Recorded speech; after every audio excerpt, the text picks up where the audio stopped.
여러분 다 아바타의 물의 길 영화 아시죠? 그거 다 보셨습니까 혹시?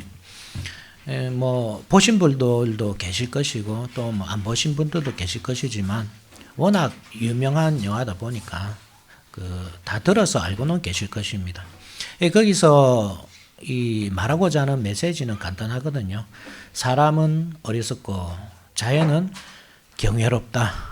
사람은 자연 속에서 자아를 발견해야 하는데 자연을 파괴하고 번영만을 추구하고자 하는 그 어리석음 속에 있다. 그러한 물질 문명을 비판하는 내용입니다. 그래 그 감독이 말하고자 하는 것은 우리가 충분히 받아들일 만하죠. 자연 그 자체는 참 중요합니다. 자연을 우리가 어떻게 잘 가꾸느냐에 따라서 우리가 번영하고 또 건강하게 살 수도 있지만 그 자연을 파괴함으로써 우리가 큰 환란에 빠질 수도 있습니다. 우리 가운데 있는 지금 몇 년째 겪고 있는 코로나 바이러스도 그렇죠. 이 자연이 파괴되면서 나타난 현상이거든요.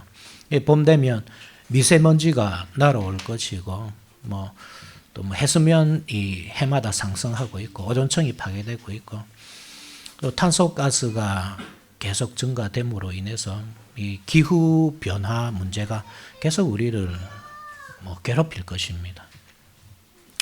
자연을 아끼고 사랑하는 것은 당연합니다.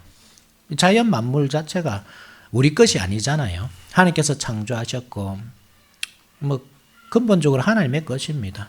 그리고 그것을 우리 인류 전체에게 주셨습니다. 이 세대를 살아가는 우리만 사용하다가 일회용 물건을 사용하다 버리듯이 버려보면 그만이 아니라 이것을 잘 사용하다가 우리 후손에게 전달해 줘야 할 의무가 우리에게 있습니다.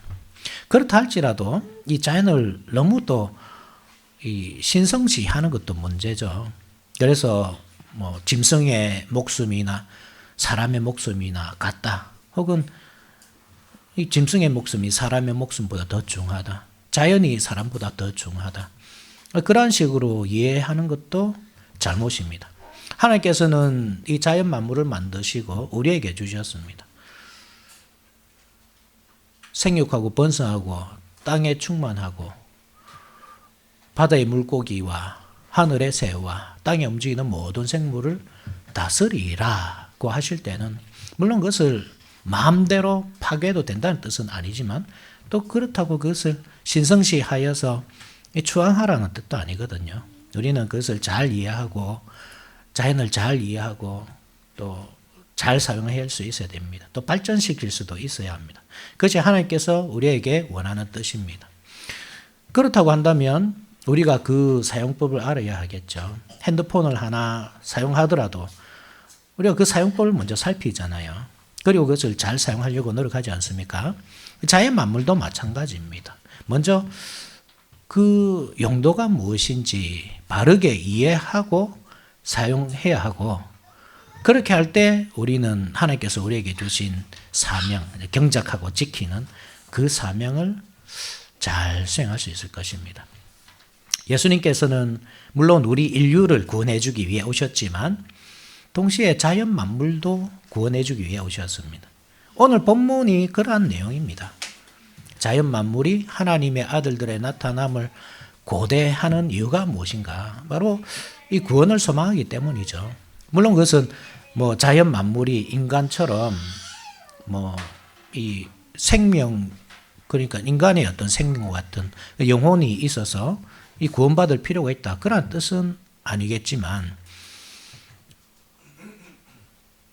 복음으로 바르게 이해되기를 원하고 그래서 자연이 하나님께서 애초에 만드신 그 목적을 이루며 살기를 바라는 의미에서 구원을 기다린다. 우리가 그렇게 이해할 수 있겠죠. 그래서 우리는 우리의 역할이 중요합니다. 그리스도인들의 역할이 중요합니다. 불신자들은 타락한 눈을 가지고 있기 때문에 자연 만물을 올바르게 해석하고 사용할 능력이 없습니다. 그런데 그리스도의 은혜로 구속된 눈, 그죠? 이 새로운 세계관을 가진 그리스도인은 이제 자연 만물을 올바르게 이해하고 파악하고 그래서 사용할 능력이 있습니다. 예, 그러한 영웅이 필요한 시대죠. 오늘날 이 파괴되는 자연 환경을 보면서 이 자연과 모라 일체가 되어서 구원할 수 있는 나비족이 아니라 그리스도의 은혜로 구속된 새 사람, 성령의 사람이 필요합니다. 그 사람이 이 자연 만물뿐만 아니라 하나님께서 주신 그 목적을 바르게 수행하며 살 수 있을 것입니다. 오늘 말씀의 주제가 그렇습니다. 세상은 하나님의 아들들이 나타나기를 고대합니다. 피조 세계가 고대합니다. 또 성도 자신이 고대합니다. 그 어떤 의미에서 그런지 하나하나 한번 살펴보도록 하겠습니다. 먼저 피조 세계가 하나님의 아들들이 나타남을 고대하고 있습니다. 19절을 보시면 피조물이 고대하는 바는 하나님의 아들들이 나타나는 것이니, 하나님의 아들들이 나타나는 것을 피조물이 고대한다. 그것은 18절과 연계해서 한번 생각해 봐야 되죠. 생각하건대 현재의 고난은 장차 우리에게 나타날 영광과 비교할 수 없도다. 왜냐하면 하나님의 아들들이라고 할 때, 하나님의 아들이라고 하면 우리가 예수님이라고 이해할 수 있겠죠. 그렇지만 하나님의 아들들이라고 할 때 뭐 예수님이 아니겠죠. 복수니까. 그러니까 우리 성도들, 그리스도로 말미암아 새롭게 된 성령의 사람들이 나타나기를 피조물이 고대한다. 그러면 그러한 성령의 사람, 새 사람이죠. 하나님의 아들들은 어떻게 나타나느냐? 바로 그 고난을 통해서 나타난다 이 말입니다. 우리가 지난주에도 살펴보았지만 반드시 고난을 받아야 됩니다. 그죠? 그 고난을 통해서만 영광에 이를 수 있기 때문입니다. 고난 없이 영광에 이르는 경우는 없습니다. 근데 그 고난이라는 것이 무엇인가? 여러분, 우리의 이 신앙생활이라는 것은 광야 생활과 같거든요. 마치 이스라엘 백성들이 출애굽하여서 광야 생활을 거쳐 가나안 땅에 들어가듯이 우리에게 가나안 땅이 천국이라고 할 때 출애굽, 죄에서의 출애굽은 칭의라고 할 수 있고 광야 생활은 성화 단계라고 할 수 있습니다. 그리고 가나안 땅에 들어가는 것, 즉 천국에 들어가는 것은 영화롭게 되는 것이죠. 즉 우리가 그리스도의 의로 말미암아 이미 칭의를 받았다고 할 때, 칭의받은 성도라는 가정하에서 우리의 삶은, 전체 삶은 뭐냐 하면 성화의 과정입니다. 그러니까 우리의 성화의 과정이 광야 생활이라 할 때 그것이 고난이잖아요. 광야에서 얼마나 많은 어려움을 겪습니까? 이스라엘 백성들이. 먹을 것과 마실 것이 없는 고난을 겪잖아요. 그죠? 헐벗는 고난을 겪고, 밤에는 해와, 낮에는 해와, 밤에는 달이 주는 고통을 겪고, 또 원수 아말렉이 공격하는 고난을 겪고, 또 불뱀과 정갈이 계속 공격하는 그런 고난을 겪잖아요. 그 자체가 사실 우리 삶이라는 말입니다. 그런데 그 삶을 잘 감당할 때, 그죠? 그 삶이 비록 고난일지라도 포기하지 않고 끝까지 한 걸음 한 걸음 나아갈 때 우리가 영화롭게 되는 것이거든요. 그때 우리가 하나님의 아들들이다. 물론 우리가 이미 구원을 받았지만 장차 얻게 될 그 영광스러운 나, 예수 그리스도의 장성한 분량까지 자란 나, 그러한 모습을 이 피조물들이 기다린다 하는 뜻입니다.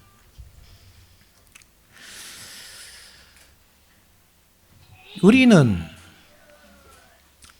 이미 구원을 얻었지만 완전히 완성되지는 않았습니다. 이러한 관계를 아는 것이 중요합니다.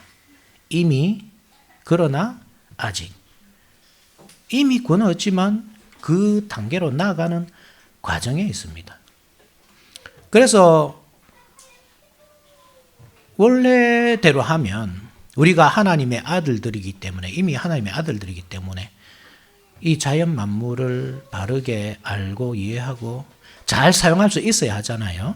그렇지만 여전히 우리는 잘 모릅니다. 자연을 잘 이해하지 못하고 잘 파악하지 못하고 잘 사용하지도 못합니다. 우리도 파괴하는데 한 몫을 하고 있습니다. 그래서 우리는 하나님의 아들들이 되어 가야 하는 것입니다. 이미 되었지만 되어 가야 합니다. 이 자연 만물이 얼마나 고통을 겪습니까? 그죠? 단순히 자연 파괴만을 말하는 것이 아닙니다. 우리가 무지하여서 파괴하고 있다는 것도 문제지만 우리의 눈이 이 타락한 눈으로 이 자연 만물을 바라봄으로 인해서 자연 만물을 바르게 이해하지 못하는 것도 문제입니다. 즉 자연 만물 속에서 하나님께서 애초에 만드신 그 목적을 발견하지 못하고 잘못된 시각으로 이해하는 것, 자연을 신성시하는 거죠. 두 가지로 항상 극단으로 나타납니다. 한편으로는 자연 만물을 그 본래 가치에서 하락시키는 그런 눈으로 바라보기도 하고 다른 한편으로는 이 자연 만물을 지나치게 신성시하는 그 양극단으로 항상 달려가죠, 사람이. 그래 바른 눈으로 이 자연 만물을 이해하는 것, 원래의 자연의 목적을 바르게 아는 것. 사람도 그렇잖아요. 사람도 목적이 있습니다. 그 목적이 무엇입니까? 하나님을 영화롭게 하는 것, 그를 영원토록 온전히 기뻐하는 것, 그것이 사람의 목적이잖아요. 자연 만물의 목적도 다르지 않습니다. 하나님께서 이 자연 만물을 만드실 때 그 속에 하나님의 영광을 담아 놓으셨습니다. 그래서 자연 만물의 1차적인 목적도 하나님의 영광을 드러내는 것입니다. 그 목적을 바르게 행할 때 이 자연 만물은 기뻐하지만 그 목적을 수행하지 못할 때 자연은 슬퍼할 수밖에 없겠죠. 의인화되었기 때문에 저도 의인화해서 표현합니다. 여러분 무엇이든지 다 목적이 있습니다. 그죠? 제가 이 물컵을 사용해서 물을 마시지만 이 물컵도 다 목적이 있습니다. 물을 담아 우리가 마시는 용도입니다. 그런데 이 물컵이 금이 가서 물이 흘러내린다. 혹은 그 이빨이 깨져서 우리의 입술을 다치게 할 수도 있다. 그렇게 하면 우리는 더 이상 사용하지 않습니다. 이것을 버려야 합니다. 마찬가지입니다. 사람도 그 목적을 잃어버릴 때, 사람의 목적이 하나님을 영화롭게 하는 것이라고 할 때 그 목적을 잃어버리면 더 이상 살아갈 이유가 없습니다. 하나님께서 만드신 이 아름다운 자연 세계를 누릴 이유가 없습니다. 버려지고 심판당하고 죽임당해도 할 말이 없겠죠. 자연 만물 또한 마찬가지입니다. 하나님께 영광이라는 그 목적을 성취하지 못할 때 버려집니다. 파괴되고 부패하게 됩니다. 그래서 이 자연세계가 부패하는 것입니다. 원래는 하나님께서 만드신 세상은 그렇잖아요. 아담과 하와가 이 짐승들에게 이름을 붙여줄 때 다 순서를 따라서 나오거든요. 짐승들이. 그래야 단 짐승들이 어떻게 됐습니까? 사람을 공격하죠. 그래서 그리고 이 사람들을 위해서 땅에서 이 먹을 것을 내던 이 식물들이 이제 가시와 엉겅퀴를 내면서 사람에게 도전하잖아요. 공격하잖아요. 그죠? 그렇게 본연의 목적을 다 잃어버렸단 말입니다. 그 본연의 목적을 회복하는 것. 그렇게 할 때 그 자연도 기뻐한다. 할 때 우리의 타락한 모습으로는 할 수 없고 사람이 타락한 모습으로는 할 수 없고 하나님께서 새롭게 만드신 그 성령의 사람이 할 수 있다. 그래서 예수님께서 오신 것입니다. 우리를 구원해 주기 위해서 또 이 타락한 자연 만물을 회복해 주시기 위해서 오셨습니다. 사람은 타락한 눈으로 이 세상에서 신성을 발견하고 그래서 나무를 깎아 만들고 이 쇠를 녹여 부어서 또 돌을 깎아서 신상을 만들어 섬기지만 혹은 이 그 가치를 너무나 낮게 바라봄으로써 이 학대를 일삼고 파괴시키고 오염시키는 데 앞장서지만 이 거듭난 사람은 그 자연 속에 나타나는 그 하나님의 영광을 바라보면서 그 영광을 올바르게 전시할 수 있는 사람이란 말입니다. 그러니까 우리가 그리스도인이라고 할 때 이 목적을 항상 가지고 있어야 됩니다. 우리가 구원받은 사람이라고 할 때 물론 우리가 하나님과 가까이 지내는 것, 하나님을 사랑하면서 그의 통치를 받고 사는 것, 그것이 우리에게 너무나 중요한 일이지만 또 한 가지는 우리가 일상을 살아가면서 우리에게 맡겨진 사명을 잘 수행하는 것, 우리의 자리에서 우리에게 주어진 일들을 하나님의 관점에서 잘 이 수행해낼 수 있는 것, 그 또한 우리의 구원이라는 말씀이죠. 그것이 뭐냐면 자연을 바르게 이해하고 사용할 수 있는 것입니다. 우리가 가지고 있는 우리에게 주어진 모든 일상을 하나님의 영광을 위해 할 수 있는 능력입니다. 학생은 공부를 하면서 하나님의 영광을 드러내고, 노동자는 노동을 하면서 하나님의 일을 드러내고, 또 가정주부는 가정에서 일을 하면서 하나님의 영광을 드러내는 일입니다. 그것을 잘하는 것이 이 자연 만물을 회복시키는 길입니다. 그래서 사람들은 이 자연 만물을 그 자체를 칭찬하고 그 자체에서 신성을 발견하고, 마치 제임스 카메론 감독이 이 고래 한 마리의 어떤 생명을 사람의 생명보다 더 귀중히 여기듯이 그렇게 하면 자연 만물이 기뻐하고 그 본연의 역할을 더 충실히 잘할 수 있을 거라 생각하지만 그렇지 않습니다. 오히려 그들의 목적을 잘 드러내는 것, 하나님의 영광을 위해 창조된 그 목적을 우리가 올바른 눈으로 바라보면서 잘 드러낼 때 오히려 기뻐합니다. 그들이 말을 할 수 없지만 말을 할 수 있다면, 표현할 수 있다면 아마 이 우리 그리스도인들의 이 그러한 올바른 삶을 통해서 자기들의 목적이 바르게 드러날 때 그때 박수치면서 기뻐할 것입니다. 우리가 이 사실을 잘 기억해야 됩니다. 우리가 자연 만물을 단순히 잘 보호하자, 그런 의미가 아닙니다. 하나님의 손길을 그 안에서 발견하고 그 영광을 전시하는 일을 잘해야 된다. 그것이 그리스도인의 사명이다, 이 말입니다.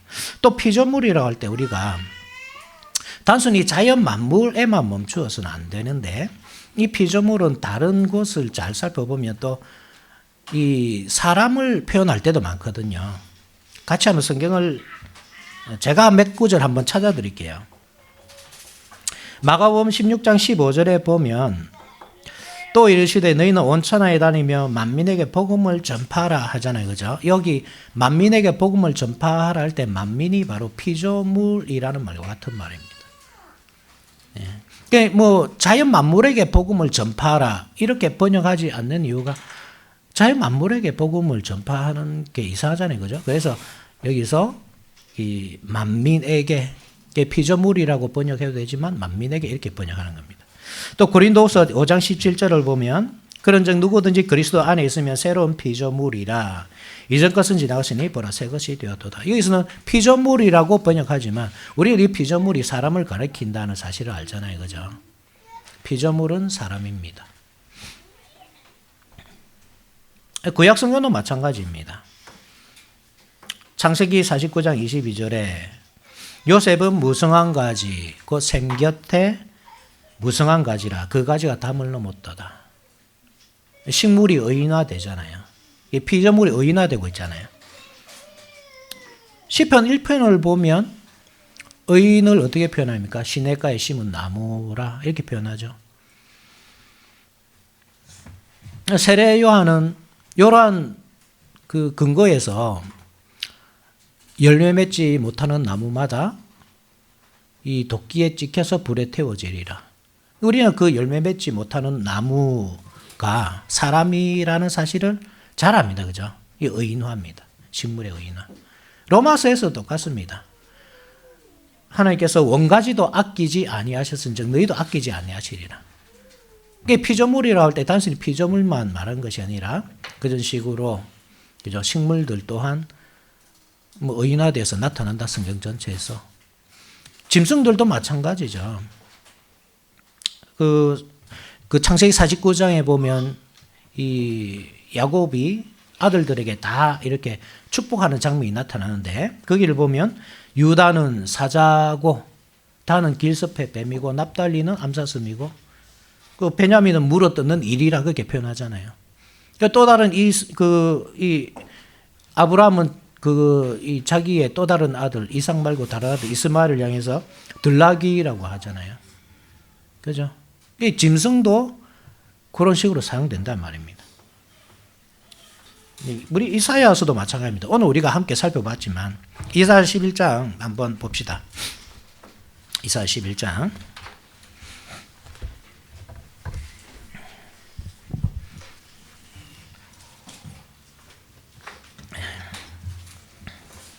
11장 1절 한번 보십시오.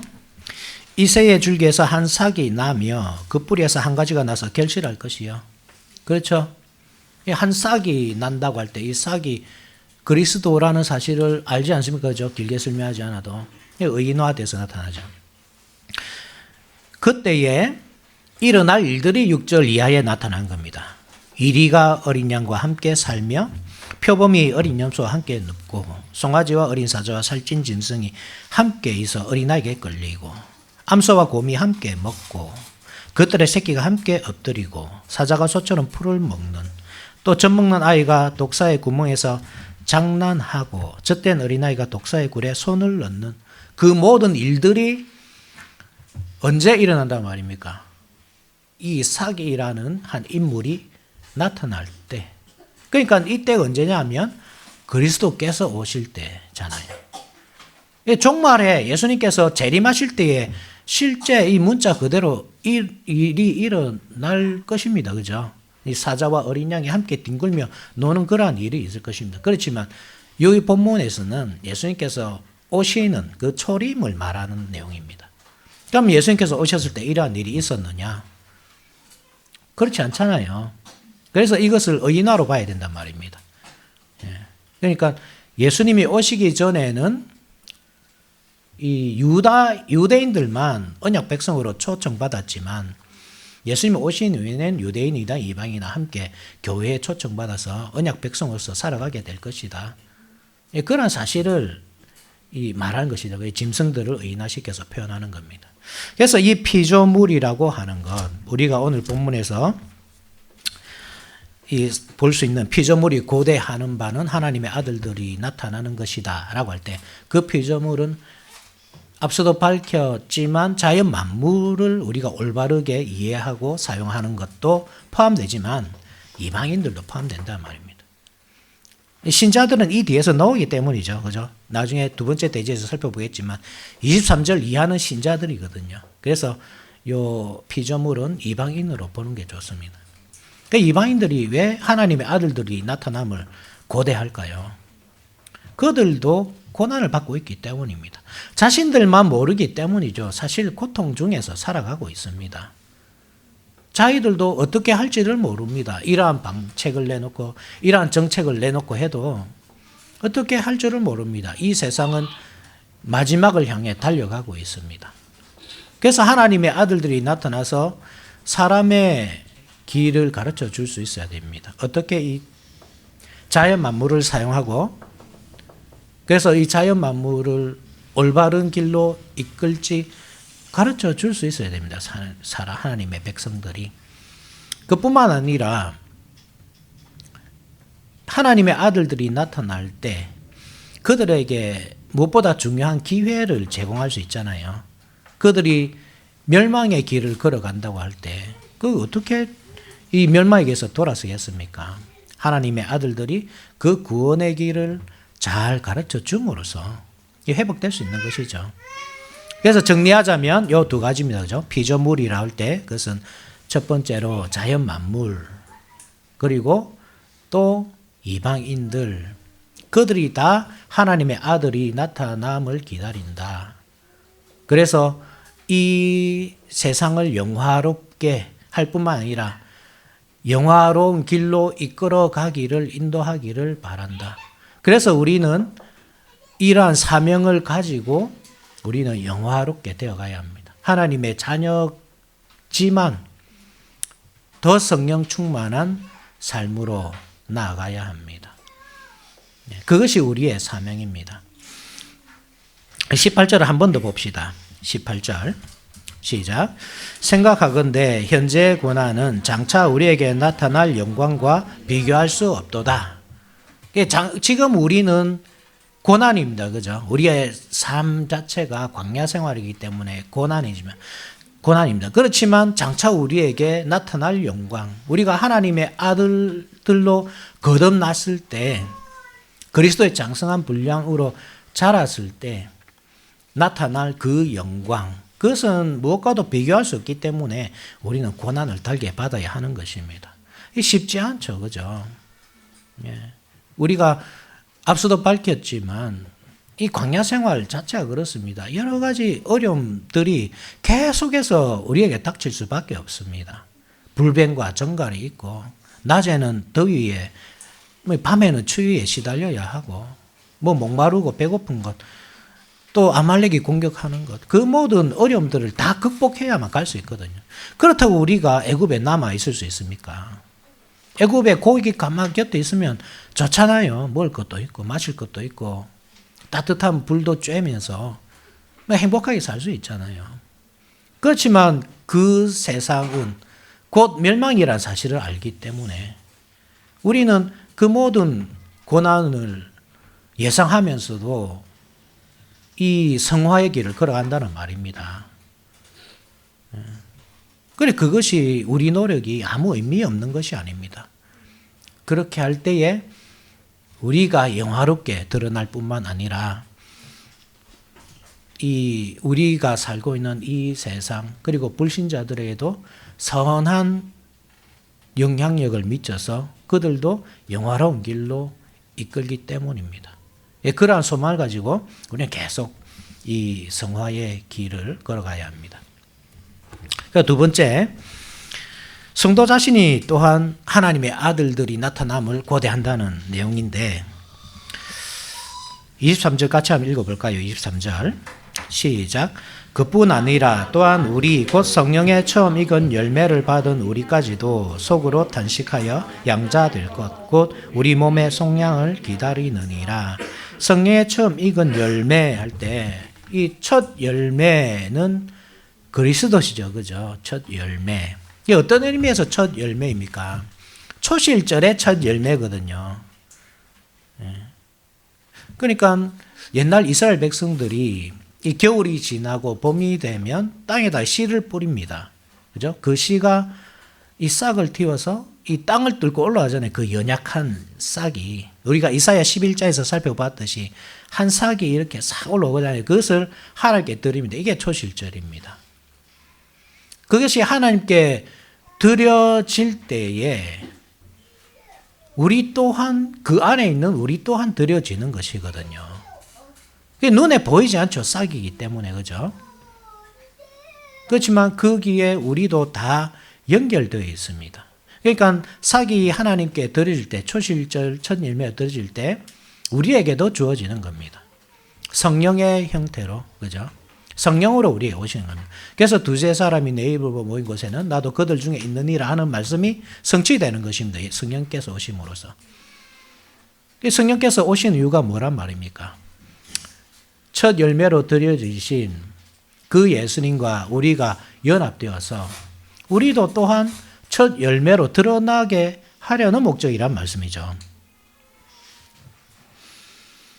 그가 피조물 중에 우리로 한 첫 열매가 되게 하시려고 자기의 뜻을 따라 진리의 말씀으로 우리를 낳으셨느니라.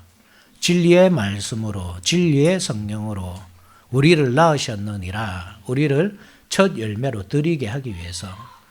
그래, 우리는 이 한글 성열과 구분이 안 되죠. 예수님도 첫 열매, 우리도 첫 열매.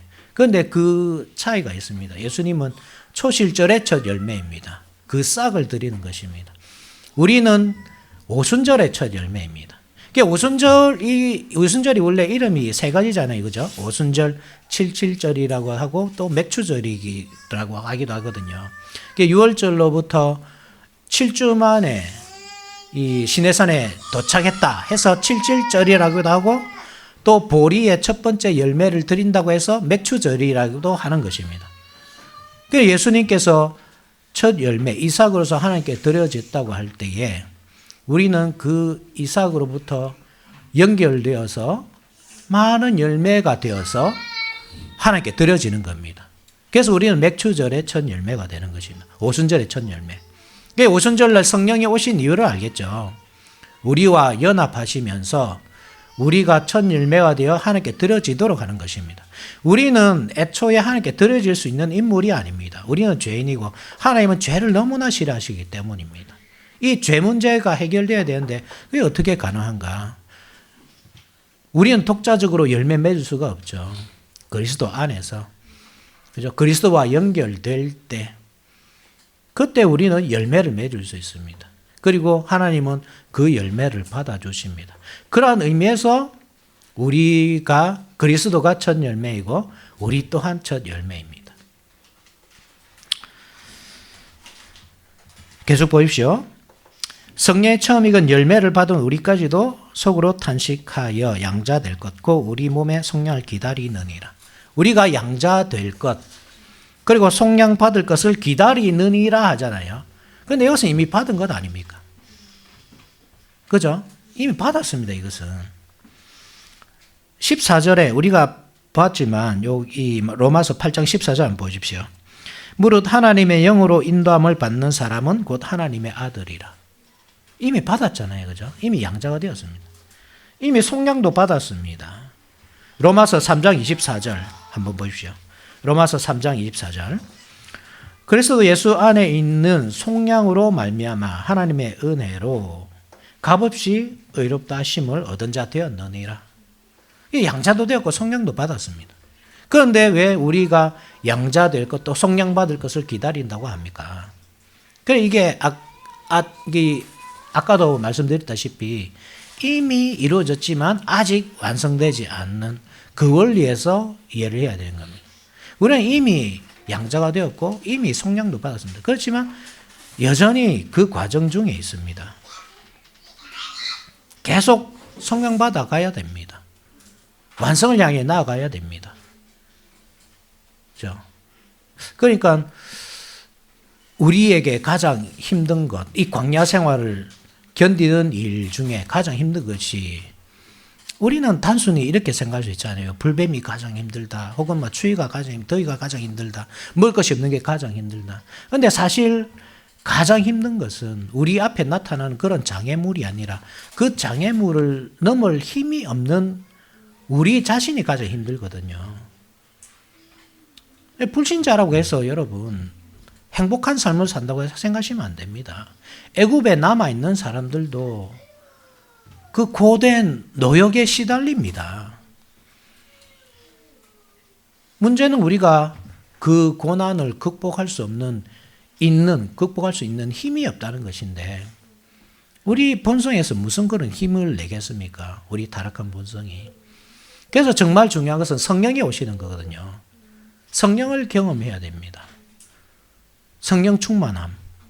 우리가 성령 충만함을 기대합니까? 여러분 정말 기대하십니까? 그 맛을 아는 사람이 사실 기대할 수 있는 것이죠. 성령의 그 감미롭고 따뜻하고 그 온유한 그 맛을 여러분 느껴보지 못한 사람은 그것을 기대할 수도 없습니다. 이 세계 3대 진미가 있다 하잖아요. 그죠? 여러분들도 이 이름에도 아주 생소할 수도 있는데, 그 캐비어, 또 트러플, 또 푸아그라. 그죠? 이름만 들어보실 수도 있지만, 저도 한 번도 먹어본 적이 없습니다. 그래서 그것이 먹고 싶다는 생각 자체가 안 듭니다. 그 맛을 맛이 좋으니까 세계 3대 진미라고 했죠. 그리고 그 맛을 아는 사람들은 그것을 찾아 헤매겠죠. 그렇지만 한 번도 먹어본 적이 없는 저로서는 굳이 찾아서 먹고 싶은 마음이 없습니다. 저는 오히려 치킨이 더 맛있고 삼겹살이 더 맛있고 짜장면이 더 맛있습니다. 그것이 저에게는 세계 3대 진미입니다. 오히려 김치가 없고 고추장이 없으면 못 살 것 같습니다. 그렇지 않습니까? 그러니까 성령의 맛을 보지 못한 사람은 그 성령 충만도 기대할 수가 없는 것입니다. 이게 무슨 말이냐면 이미 우리는 이 성령의 맛을 본 사람들이어야 하고 그래야만 이 완전한 것, 그죠? 양자됨, 속량함, 그것을 기대하면서 산다는 말입니다. 그것이 없기 때문에 기대하지 못하는 것이죠. 한 번도 맛본 적이 없고, 맛본 적이 없으니 그것이 중요한지도 모르고, 여전히 우리는 그냥 당장 눈앞에 보이는 그 장애물이 대단해 보이고 커 보이고, 그런데 정말 중요한 것은 내가 그 죄를 극복할 수 있는 능력, 그것이라고 할 때 우리는 이 하나님의 아들들의 나타남을 기다려야 된다. 당장 눈에 보이지 않습니다. 그죠? 마치 이스라엘 백성들이 광야 생활할 때에 가나안 땅을 본 적도 없잖아요. 젖과 꿀이 흐르는 땅이 있다. 그 사실은 알지만 젖과 꿀을 경험해 본 적도 없고 거기서 살아본 적도 없습니다. 그냥 막연히 기대하는 것입니다. 소망하는 것입니다. 있다는 사실을 알고. 우리의 삶이 그렇단 말입니다. 그 삶이 영광스럽다는 사실은 알죠. 그렇지만 잘 모릅니다. 우리는 그리스도께서 이 재림하신 그 사건을 알 수 없기 때문에. 그렇지만 그 사실을 소망하면서 살아가는 것입니다. 영광스럽다고 하니 그 사실을 믿고, 그리고 이미 우리가 맛을 보았기 때문에 그 충분한 것을, 그죠? 성령 충만을 기대하면서 그렇게 살아가는 것입니다. 그런 내용이 24절이죠. 우리가 소망으로 구원을 얻었음에 보이는 소망이 소망이 아니니 보는 것을 누가 바라리요? 이 소망, 보이지 않지만 분명히 있는 그것을 우리가 붙잡으려고 달려가는 겁니다. 소망을 가지고. 25절 같이 읽어봅시다. 25절 시작. 만일 우리가 보지 못하는 것을 바라면 참음으로 기다릴지니라. 만약 우리가 그것을 기다리고 있다면, 아예 애굽에 머물러 있는 사람이 아니고 그 애굽의 고깃가마 옆에서 사는 것이 마음의 안정도 있고 편한에도 불구하고 그것을 박차고 일어나서 나온 사람들이라면 그 소망을 가지고 참음으로 기다려야 된다. 이 말이죠. 이게 고난을 받으라는 말입니다. 고난을 받되 즐거움으로 받으라. 애굽의 고깃가마 옆에 있으면 거기는 문화도 있고 춤도 있고 노래도 있고 음악이 있고 각종 음악이 있고 고기와 생선과 참외와 오이와 부추와 마늘과 파가 있습니다. 따뜻한 불가가 있고 편히 쉴 집도 있습니다. 너무나 좋죠. 그렇지만 우리가 거기에 머물러 있지 않는 이유가 무엇입니까? 우리도 알잖아요. 거기 있다가는 10가지가 아니라 11가지, 12가지 재앙이 우리에게 닥칠 것이라는 사실을 알잖아요. 그러니까 그곳에서 편안한 삶을 누리다가 멸망하는 그 삶을 선택하기보다 잠시 고난이지만 우리가 출애굽을 선택했단 말입니다. 그렇다면 우리가 그 고난을 피하면 안 된단 말입니다. 계속 우리의 본성은 애굽으로 돌아가려고 하죠. 당장 광야 생활이 힘드니까. 그냥 그리스도를 믿는 것 때문에 당하는 여러 가지 손해보는 일, 때는 무시당하고 하찮게 여김을 당하고 욕도 듣고 손해도 보고 그런 것들이 너무 자존심 상하고 싫으니까 계속 애굽의 것들을 추구하면서 산단 말입니다. 애굽에 있을 때가 좋았다. 예수 안 믿을 때가 차라리 좋았다. 예수 믿는다고 해서 행복한 건 아닙니다. 오히려 예수 안 믿으면 더 좋잖아요. 굳이 주일날 아침부터 일찍 일어나서 애들 시키고 다 준비시켜서 교회 올 필요도 없고 헌금 안 해도 되고 헌신 안 해도 되고 집에서 뒹굴뒹굴 한다고 누가 뭐라 합니까? 그 돈 모아서 가족 여행이나 다니고 남들 다 하듯이 불신자들 하듯이 음주 가무도 좀 즐기고 오피스 와이프, 오피스 허즈번드 만들어가지고 애인을 만들어가지고 그렇게 살고 얼마든지 할 수 있잖아요. 행복하잖아요. 그렇게 살면. 그런데 왜 그 모든 삶을 포기하고 나오냐는 말입니다. 우리에게 소망이 있기 때문입니다. 그 영광스러운 소망이 너무나 기대되기 때문입니다. 당장 애굽에서 즐기는 그 고기보다 가나안 땅에 있는 그 젖과 꿀이 너무나 좋기 때문에 그래서 우리는 노는 것입니다. 그 과정을 우리가 겪어야 된단 말입니다. 포기하면 안 돼요. 계속 옛 삶을 그리워하면서 돌아가려고 하면 안 됩니다. 오히려 너희가 그리스도의 고난에 참여하는 것으로 즐거워하라. 이는 그의 영광을 나타내실 때에 너희로 즐거워하고 기뻐하게 하려 함이라. 베드로전서 4장 13절. 고난을 오히려 즐거워해야 됩니다. 즐거워하면서 극복할 수 있어야 됩니다. 어떻게 가능합니까? 소망이 있어야죠.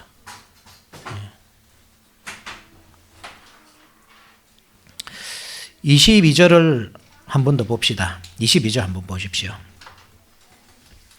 같이 한번 읽어봅시다. 시작. 피조물이 다 이제까지 함께 탄식하며 함께 고통을 겪고 있는 것을 우리가 아느니라.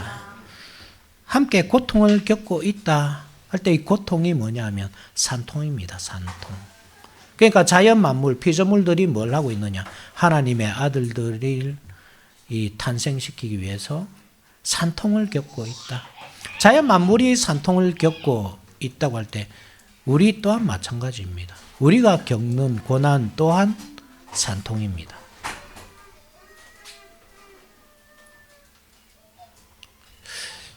이방인들이라고 해서 고난이 없는 것이 아닙니다. 그죠?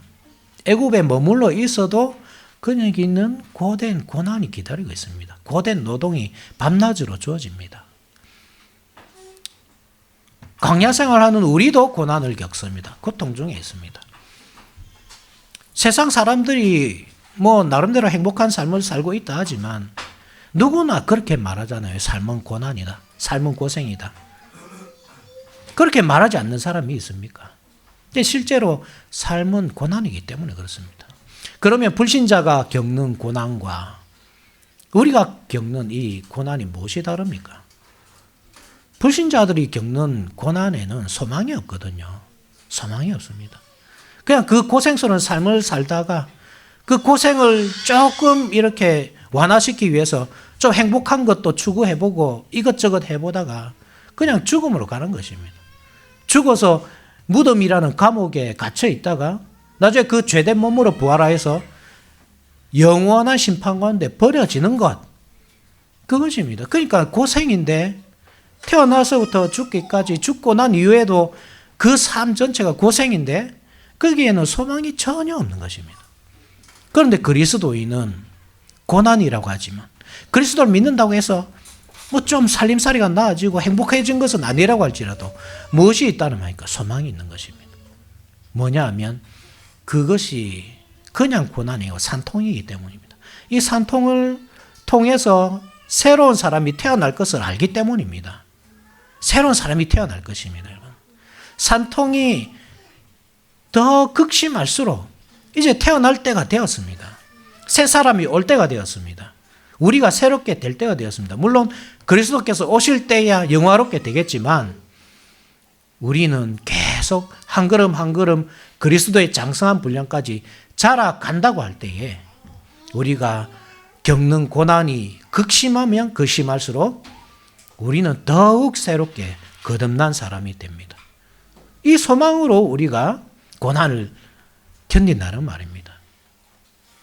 고난을 여러분 즐기십시오. 그게 하나님의 뜻입니다. 싫어하면서 떠나지 마시고 비록 그리스도인으로 산다는 것이 많은 것을 포기해야 된다는 뜻임에는 틀림이 없지만 그렇지만 그렇게 하면 할수록 그 시험거리를 넘고 또 넘고 하면 할수록 우리는 더 나은 사람으로 온 피조물이 고대하고 우리 자신이 고대하고 하나님이 기대하시는 그 사람으로 우리는 자라갑니다. 우리 교회가 새롭게 될 것입니다. 우리 교회가 새롭게 거듭날 것입니다. 맛을 잃은 소금처럼 세상 사람들에게 짓밟히는 그런 교회가 아니라 산 위에 있는 동네가 가려지지 않듯이 그 빛을 만방에 뽐내는 그런 교회가 될 것입니다. 이 세상이 새롭게 될 것입니다. 거듭날 것입니다.